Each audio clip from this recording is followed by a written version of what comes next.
एक बार राजा विक्रमादित्य शिकार खेलते खेलते अपने सैनिकों की टोली से काफ़ी आगे निकलकर जंगल में भटक गए। उन्होंने इधर उधर काफ़ी खोजा, पर उनके सैनिक उन्हें नजर नहीं आए। उसी समय उन्होंने देखा कि एक सुदर्शन युवक एक पेड़ पर चढ़ा और एक शाखा से उसने एक रस्सी बांधी। रस्सी में फंदा बना था, उस फंदे में अपना सिर डालकर झूल गया। विक्रमादित्य समझ गए कि युवक आत्महत्या कर रहा है।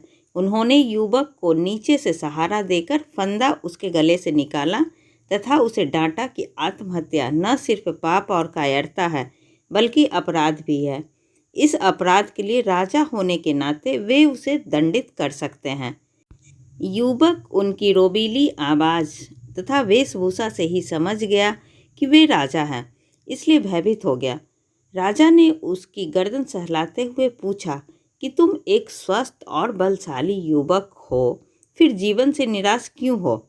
अपनी मेहनत के बल पर आजीविका की तलाश कर सकता है।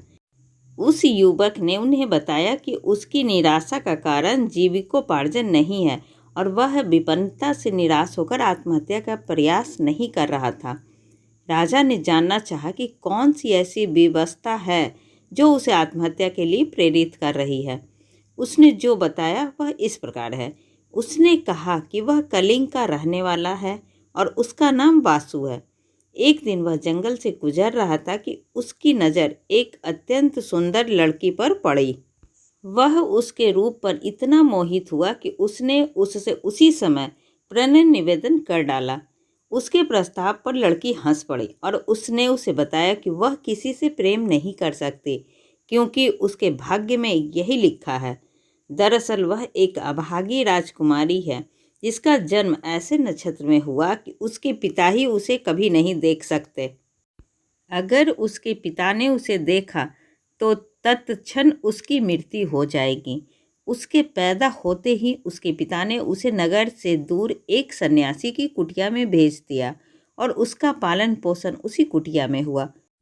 उसका विवाह भी उसी युवक से संभव है जो असंभव को संभव करके दिखा दे। उस युवक को खौलते तेल के कड़ाह में कूदकर जिंदा निकलकर दिखाना होगा।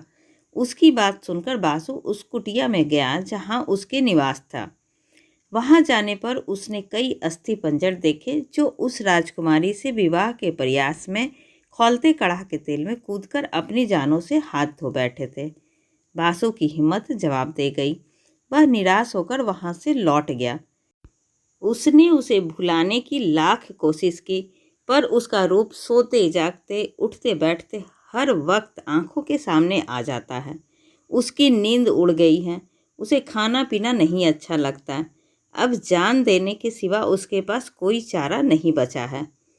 विक्रमादित्य ने उसे समझाना चाहा कि उस राजकुमारी को पाना सचमुच असंभव है, इसलिए वह उसे भूलकर किसी और को जीवन संगनी बना ले। लेकिन युवक नहीं माना। उसने कहा कि उन्होंने उसे व्यर्थ ही बचाया। उन्होंने उसे मर जाने दिया होता तो अच्छा होता। विक्रमादित्य ने उससे कहा कि आत्महत्या पाप है और यह पाप अपने सामने वह नहीं होता देख सकते। उन्होंने उसे वचन दिया कि वे राजकुमारी से उसका विवाह कराने का हर संभव प्रयास करेंगे। फिर उन्होंने माँ काली द्वारा प्रदत्त दोनों बेतालों का स्मरण किया। दोनों बेताल पलक झपकते ही उपस्थित हुए तथा कुछ ही देर में उन दोनों को लेकर उस कुटिया में आए जहाँ राजकुमारी रहती थी। वह बस कहने को कुटिया थी। राजकुमारी की सारी सुविधाओं का ख्याल रखा गया था। नौकर चाकर थे। राजकुमारी का मन लगाने के लिए सखी सहेलियां थीं। तपस्वी से मिलकर विक्रमादित्य ने वासु के लिए राजकुमारी का हाथ मांगा।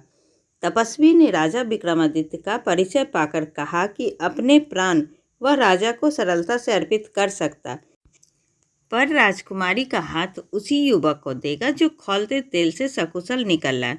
तो किसी अन्य के लिए राजकुमारी का हाथ मांग सकता है या नहीं?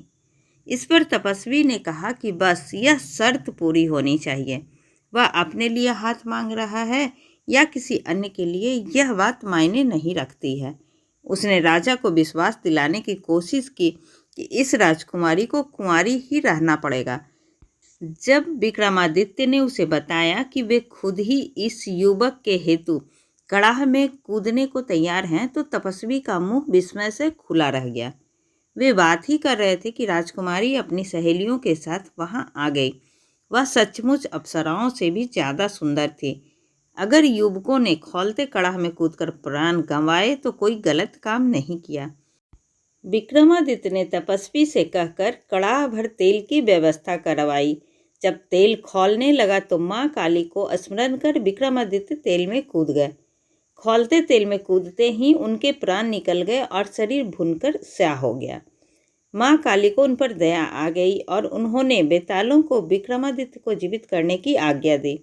बेतालों ने अमृत की बूंदें उनके मुंह में डालकर उन्हें जिंदा कर दिया। जीवित होते ही उन्होंने वासु के लिए राजकुमारी का हाथ मांगा। राजकुमारी के पिता को खबर भेज दी गई और दोनों का विवाह धूमधाम से संपन्न हुआ।